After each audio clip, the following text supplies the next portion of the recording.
Welcome to China's most extreme breakfast. These are intestine noodles, and this is just one stop on our ultimate street food tour here in Sichuan.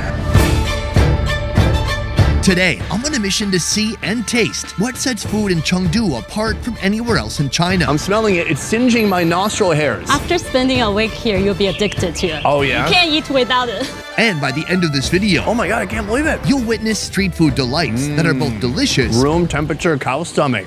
and daring. If I eat this, I will brain better. For sure, it'll be a whole different Sunny tomorrow. Okay, I can't wait. I need all the IQ I can get. But first, we start with a not-so-typical breakfast. Good morning from Chengdu, a quaint little town of only about 21 million people. Today, this is breakfast. This hearty cauldron of broth will be the highlight of our breakfast. A dish known as 非常粉.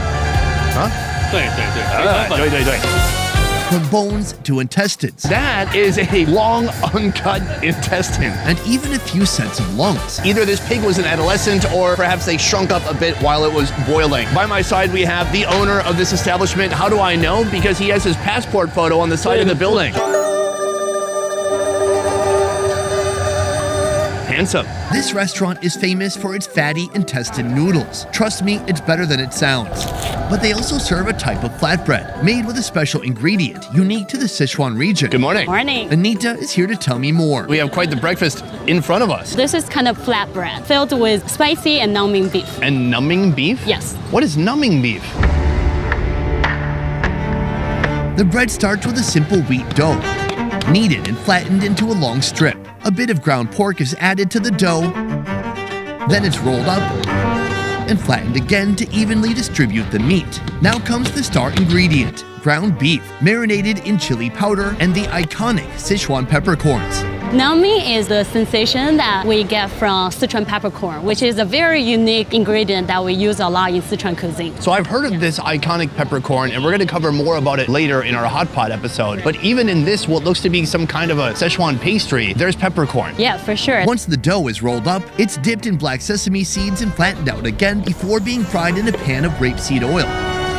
The name of this is called guo kui. Literally, it means pot helmet. About 2,000 years ago, there's a general. He used to use the helmet to heat up the bread. That's what I love is that there's so much history Yeah. in every bite. Yeah. Quote that. Finally, after frying, the bread is put by the fire, creating the perfect crispy exterior. All right, should we give it a shot? Oh, wow. Can I be honest? When I just looked at this bread, it looked dry. No, it's so flaky. It's not dry at all. Yeah. This is unbelievable. It's very satisfying. And then there's just layers of flavor. Now I'm getting a little bit more of that savory beef, black sesame seeds on the outside. You can feel the numbiness now. It feels like when you put your tongue on a 9-volt battery. Exactly, that's what it is. Actually, they say it equals to 50 hertz of electricity shock. Really? Yes, the chemical inside of the peppercorn sends a message to your brain that your tongue is vibrating when it's actually not moving at all. But then we have this. Intestines noodles. Is this something people eat for breakfast? Yeah, we do, normally. This restaurant makes their own noodles in-house. In a mixing machine, flour is combined with starchy water. The noodle itself is pretty special. It's sweet potatoes. That would make it gluten-free, I guess? Yes. After some time, the mixture transforms into a silky smooth dough, ready to become noodles. The owner presses the dough through a strainer, creating strands that drop into a boiling cauldron where they quickly solidify. The noodles are then moved to another cauldron to cool, followed by a final rinse to ensure they're clean and ready. Time for the noodle bowl build. Green onions, cilantro, seasoning powder, MSG, sugar, pepper, lard, and peanuts are added to a bowl. Bean sprouts and the noodles are poached together in that rich intestinal broth we saw earlier. The broth and noodles are then poured into a bowl, topped with a fatty intestinal knot and sliced intestine, completing this hearty meal. Let's try out some of these noodles. I love the bean sprout. Yeah, because the noodle itself is kind of elastic, slightly chewy, and then the bean sprouts give you a nice crunch. You That's feel pretty the good. peppercorn again? Yeah, a little bit. Wow. Now it's really coming. Everything's so extreme here. And then here, looks like a Boy Scout got his knot badge. You actually pay extra for it just to add more meat. Juicy. Yeah, it's got a little gush to it. It's not even chewy. They've raised it for so long, it's just become very tender. That said, I'm looking for lungs. Lungs is only for the broth. Oh, you don't eat the lungs? No. Sorry, I can't feel my mouth right now. What? Numbiness. Yeah, and I think it's numbing my brain a little bit too. Soon we'll be seeing how this city's most iconic noodles are made, from the factory to the finished bowl. But first, what sets China's biggest city apart from any other? So are you from Chengdu originally? Yes, I was born and raised here. Anita is the lead navigator of Chengdu Food Tours, a company specializing in the rich food culture of her hometown, Chengdu. This city is wild because it's a city of about 21 million people. But again, we're in China. Is that big? Don't fact check me, but maybe top 5. Okay, so that is big. Yeah. Chengdu, the home of the panda, is a city with 4,000 years of history, yet it pulses with a youthful energy. Here, you can experience the best of both worlds, the charm of the old and the excitement of the new. What's remarkable about it though is it must be very spread out. It feels fairly open. It's not like suffocating. Chengdu's got this very laid-back lifestyle here. It's a very fertile land. We're surrounded by mountains. Here is very self-sufficient. People also grow all sorts of things, so we don't worry about much. All people care about is food and how to have a better life. I think I will get along well with the people here. Good. Set in the heart of Sichuan province, the food here is an adventure in itself. Think fiery Sichuan peppercorns, fragrant chili oil, and bubbling hot pots that will test your limits. That we'll save for our next video. But right now, we're headed to see how this city's most iconic noodle is made. Mr. Chen, can you tell me about the different types of noodles that you're making here at your noodle spot? 宽的窄的都有。 Thin, thick, 多种多样 fat, 都有。 every kind. Sounds like my camera guy's preference in women. Here, the noodle making process begins by mixing wheat flour and water into a hydration machine. When it comes to noodle making, where do some people go wrong? 水量拿不起，它这和出来的。 The water portion is very important. So how you keep the ratio of the flour and the water. Next, that newly formed mixture is pressed through a dough sheeter. Here, it's constantly kneaded, transforming into a smooth, firm consistency. So the whole process of press the noodles is very important. You need to really give the consistency and the chewiness to the noodles. Finally, the dough sheet is rolled up and fed into a noodle cutter, shredding it into delicate strands. Actually, dandan just means the pole on the shoulder. There used to be a guy who sells this noodle on a pole on his shoulder, and he has 2 baskets, one basket for the noodle, one basket for the sauce and the balls. People didn't necessarily know his name back then, so they would just call it like, oh, that pole noodle. So that's how the name is caught on. How did you get started in the noodle business? 好久了，20年了吧。 He's been making noodles for 20 years. He learned from other masters, and then he started making his own. You did not start out as a family business. 不会不会。 Same with me, my man. I didn't have a dad who was a YouTuber. He was a welder. It's not even close. Dandan noodles aren't just about the noodles. They also require a signature spicy Sichuan sauce. Anita, in front of us, the iconic dandan noodles. Liu Dayong Restaurant has been serving dandan noodles using the same recipe for over 20 years. Their dish starts with a flavorful base of chicken seasoning, MSG, peppercorn powder, soy sauce, pepper oil, oyster sauce, salted turnip, chickpeas, and green onions. What is it that makes a good bowl of dandan noodles? First of all, the noodle itself, you really need to have a good chewiness. Secondly, it's all about the sauce. Then it's topped with a pile of seasoned ground pork, peanuts, and bamboo shoots. Dandan noodles here come in 2 styles, submerged in a flavorful broth or dry. Let's mix it all up. Here, this restaurant gives a little twist to add some bamboo. How do you feel about that? It's not traditional, but we love bamboos here, just like all the pandas do. Just like the pandas? Oh, it's so good. Oh, it's so hot. There's layers of experience happening right now. The texture is amazing. It's got some nice bite to it. Oh man, my whole mouth right now is vibrating. It feels so weird. After spending a week here, you'll be addicted to it. Oh yeah? You can't eat without it. I'm kind of surprised with all the foods we've eaten so far, they all include peppercorn. How common is the peppercorn within the cuisine here? Very, very common. It's all over the place. Yeah. Traditionally, Chinese food is categorized into 8 great cuisines, all of which evolved in different parts of the country. Are there any themes that stand out among Sichuan dishes? I don't know if you've heard of the Tea Horse Road. Tell me more. So Tea Horse Road is where the Sichuan province, Yunnan province, and Tibet used to transport things throughout all these mountains to trade. That kind of absorbed all flavors from different places. There are over 20-something different cooking techniques. Oh wow. If the cuisine is so broad, then how do you identify something as being Sichuan and not just something else from some other part of China? So our signature flavor is called ma la. Ma is numbing, coming from the peppercorn, and la is spicy, coming from the chili pepper.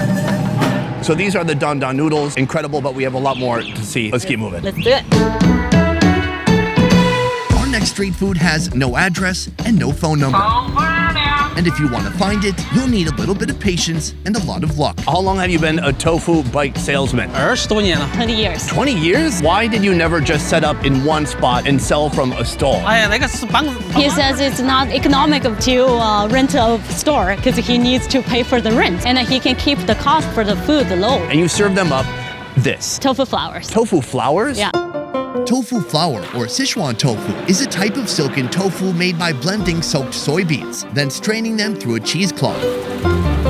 The extracted solution is cooked over high heat, then mixed with a concentrated salty solution to help it solidify, turning the mixture into a delicate tofu pudding that has a silky soft texture, 没问题。 but could use some help in the flavor department. Step 1, he gently scrapes delicate layers of silky tofu into this container. 再是红油哈， Chili oil, 红油、 green onions, 榨菜、 fermented mustard, 豆子、 mung beans, 味精、 MSG, 八角、 peppercorn, 酱油。 soy sauce. Oh, thank you very much.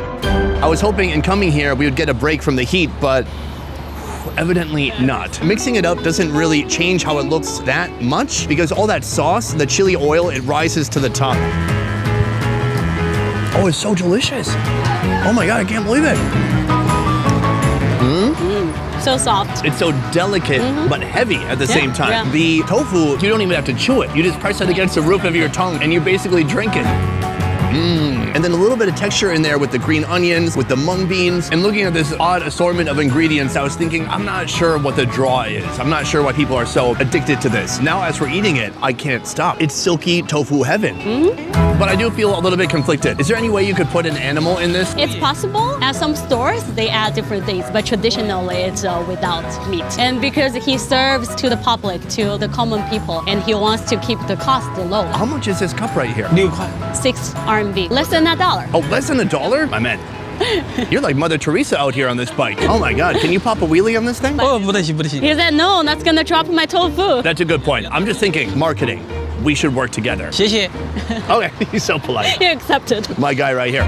I feel like 20 years ago, street food would have been way more prevalent in Chengdu. Yeah, Chengdu is all about street food, and that's where the soul of the Sichuan cuisine is. I mean, as I look around, it's a very modern city. And so I feel like over the years, is the street food kind of disappearing from Chengdu? 不是进不到店。 Yeah, he definitely agrees. Over the years, he feels like street food is starting to become less and less on the street, but moving to the stores now. It's not just that you're serving food, you're kind of preserving a piece of the food history here. For sure, yeah. For that, I will shake your hand a third time. Sir, 谢谢. Thank you. Next, we're taking on Chengdu's Chinese street food after dark. The perfect time of day for some off-the-beaten-track type of bites.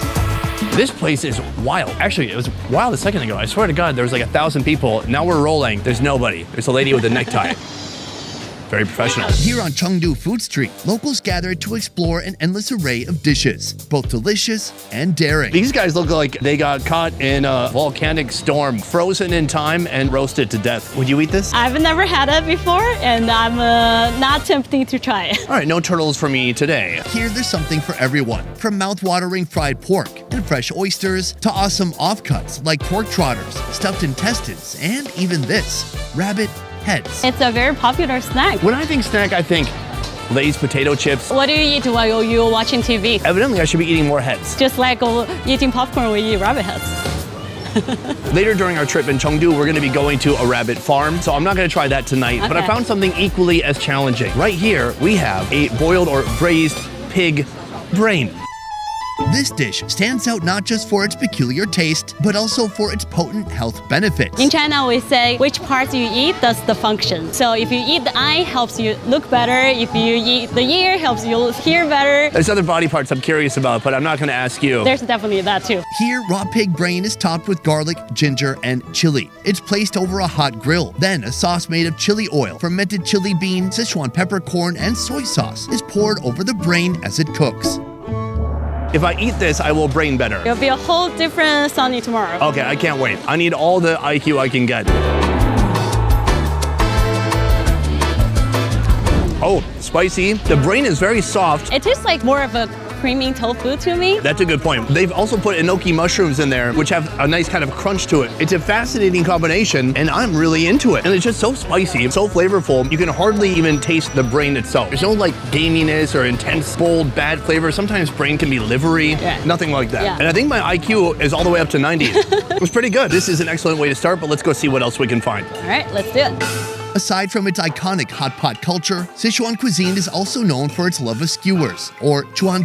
There are many different variations of sticks. One is what we call hot chuan chuan, boiling sticks with open fire. And then we have cold chuan chuan. You pick out your sticks and you give to the kitchen. They bring out with a cold pot without the open fires. And then we also have what's already been cooked and then served cold. We call this bo ji, and that's what we're going to have. It's cold. Yeah, so we have two flavors here, the chili oil and the peppercorn flavor. Oh, Of wow. course. I can't believe it. That's been kind of a theme throughout the day. Why don't you start with something easy and then more interesting and then more extreme at the end? Maybe like a cow stomach first.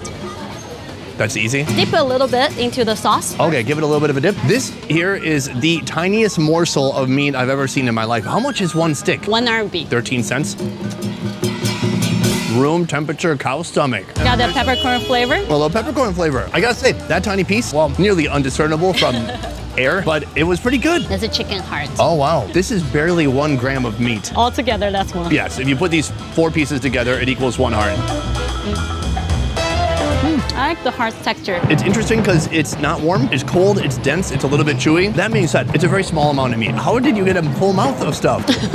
It's so tiny. So this is a snack. When people hang out at the park, they can just grab a little to go and they can try as many or as little as they want. What's this? Lotus root. I love it. It's really good. Lotus is amazing. The flowers are beautiful and the roots are delicious. That's my favorite so far. It feels substantial. Chicken feet. Okay, chicken feet. Oh, now I see how this works. So basically, at the end of this meal, they're gonna add up all your sticks and they know how much to charge you. And they couldn't really split a foot into 7 different sticks. So what they did instead is they put 5 sticks into 1 Exactly. foot. Here, you're paying 5 sticks worth for this 1 chicken foot. I'm gonna give it a little bit of a dip right here in the oil. Oh, God. It's so spicy. Actually, the major bones are already cut Removed. out. Yeah. Oh, so you can eat the little bit of tendon and stuff Yeah, that's left over. exactly. This actually tastes great. I love the kind of snappy tendon, the bones in there. The skin itself is a little bit like cold and leathery. I gotta say, I'm impressed. One of the best chicken feet I've ever had in my Yeah, life. it's good. I like it. Switching gears a moment, I want to talk about tourism in China. You are a tour operator. You have your own company here. Right. My understanding is that from before the pandemic until now, a lot of the tourism has slowed down, especially from Americans. My question is, with so many options out there, and with people maybe still freaked out from the pandemic, why should people come to China? China is such a big country that has a lot to offer. No matter if you're looking for like nature, scenery, or you want culture and people and history, we have very different culture from region to region, a lot to explore. Chengdu specifically, what are people coming to this city for? Most people come for 2 reasons. One is panda and secondly is food. Here, what's appealing for me is just the lifestyle. If you really have the time to spend 1 or 2 weeks here to go to the local tea house to drink tea and eat the local food here with the local people, that's the best part of Chengdu. Thank you for showing me around today. I had a ton of fun. Thank you. Cheers. Me too. Hungry for more fun food videos? Join me at more Best Ever Food Review Show, a channel that's unfiltered, raw, half the quality, and twice the fun. You walk away and come back. Oh, look, the server. Subscribe now and you probably won't regret it. Oh, yeah, I was going to ask you something. I forgot what it was. Give me a second. I did such a good interview with you in my brain in the bathroom earlier. The meat already fell off 2 of the skewers. There's nothing on here. You still pay for that one. Dang it. You know, in my country, we also have a profound history with certain foods. For example, at Taco Bell, you can get the shell of a taco made out of a Dorito. Oh. Yeah, Dorito flavored taco shells. Right. So that's cool too. It is. So what makes a dan dan noodle a dan dan noodle? Does it have to be thick or thin? Does it have to be made from wheat? Chen, take it away. We can shake hands again.